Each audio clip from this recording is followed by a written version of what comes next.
Ծննդաբերությունից հետո դեպրեսիայի կանխարգելում։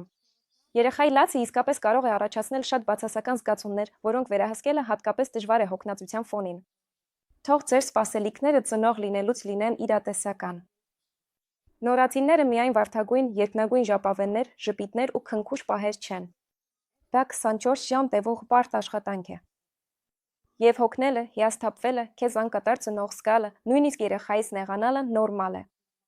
Այս զգացումները ձեզ վատ ծնող չեն դարձնում, ինչպես նաև դրանց բացակայությունը ձեզ ավելի լավ ծնող չի դարձնում։